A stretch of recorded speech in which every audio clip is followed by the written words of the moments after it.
Car के 7 बेटे और एक बेटी थी। वह सातों बहन की लाडली थी। 8 भाई बहन एक साथ बैठकर खाना खाते थे। कार्तिक की चौथ को बहन ने अपने 7 भाइयों के साथ करवा चौथ का व्रत रखा। अब 7 भाई खाना खाने आए तो उन्होंने अपनी बहन को भी खाने को बुलाया। तो माँ बोली, आज इसका करवा चौथ का व्रत है और चांद निकलने के बाद ही वह अर्घ्य देकर ही खाना खाएगी।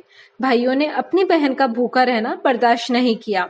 उन्होंने एक योजना बनाई। जंगल में जाकर आग लगा दी और एक भाई वट वृक्ष पर हाथ में छलनी और दीपक लेकर चढ़ गया। भाइयों ने बहन से जाकर कहा कि चंद्रोदय हो गया है, चलो चंद्रमा को अर्घ्य दे लो। बहन भाभियों से बोली, चलो भाभी, चांद निकल आया है। तब भाभियों ने कहा, ये तेरा चांद है, हमारा चांद तो रात को निकलेगा। बहन ने कुछ दूर वृक्ष पर छलनी के पीछे दीपक को देखकर विश्वास कर लिया कि चंद्रमा वृक्ष के पीछे निकल आया है और वह चांद को अर्घ्य देकर भाइयों के साथ खाने बैठ गई। पहला टुकड़ा तोड़ा तो बाल निकला, दूसरा टुकड़ा तोड़ा तो छींक मारी, तीसरा टुकड़ा तोड़ा तो उसके ससुराल से बुलावा आ गया कि उसका पति बीमार है, जल्दी भेजो। माँ ने लड़की के कपड़े पहनने के कपड़े निकालने को 3 बार बक्सा खोला तो तीनों बार ही सफेद कपड़े निकले। तब माँ ने वही कपड़े पहनाकर ससुराल भेज दिया।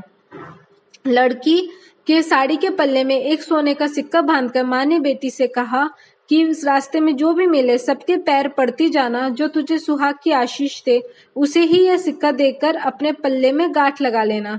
रास्ते में किसी ने भी पैर पड़ने पर सुहाग की आशीष नहीं दी और सबने यही आशीष दी, ठंडी हो, सब्र करने वाली हो, 7 भाइयों की बहन हो, अपने भाइयों का सुख देखने वाली हो। जब वह ससुराल पहुंची तो दरवाजे पर छोटी ननद खड़ी मिली। बहन उसके पैर पड़ी तो ननद बोली, सीली हो, सपूती हो, 7 बेटों की माँ हो, मेरे भाई को सुख देने वाली हो। आशीष सुनकर उसने सोने का सिक्का ननद को दे दिया और अपने पल्ले में गांठ लगा ली। अंदर गई तो सासू जी ने कहा कि ऊपर कोठरी है, वहां जाकर बैठ जा। जब वह ऊपर गई तो उसने अंदर जाकर देखा कि उसका पति मर चुका है। अपने पति के मृत शरीर को देखकर वह रोने लगी। करवा चौथ के व्रत के दौरान अपनी किसी भूल के लिए खुद को दोषी ठहराने लगी। वह विलाप करने लगी। भूख प्यास छोड़कर वह अपने पति की सेवा में लगी रही।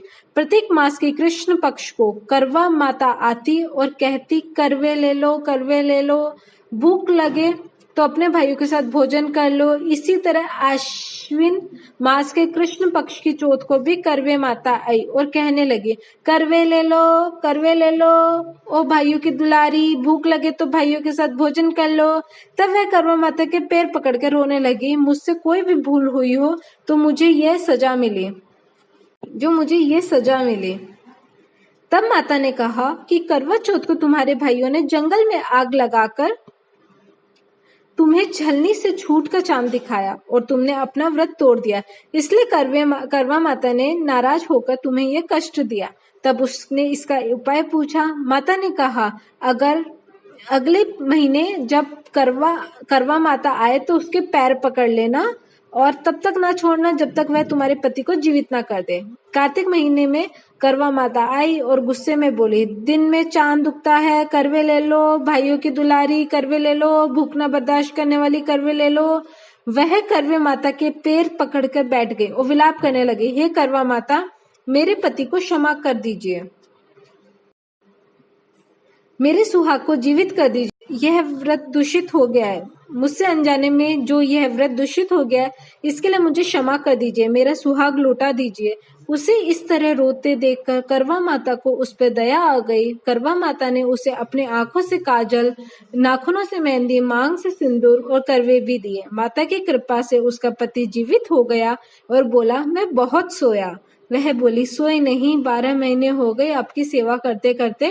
कार्तिक की चौथ माता ने सुहाग दिया है। उसने सामर्थ्य अनुसार सामग्री जुटाकर चौथ माता की पूजा की, चांद को अर्घ्य देकर अपना व्रत पूरा किया, अपने सास के पैर छुए तथा साथ ही सौभाग्यवती स्त्रियों से सुहाग का आशीर्वाद प्राप्त हुआ। उसके पति को जैसे जीवित किया वैसे सभी औरतों के कहता नहीं, सुनता नहीं, हुंकारा भरता नहीं, सभी के पतियों को सही सलामत रखे।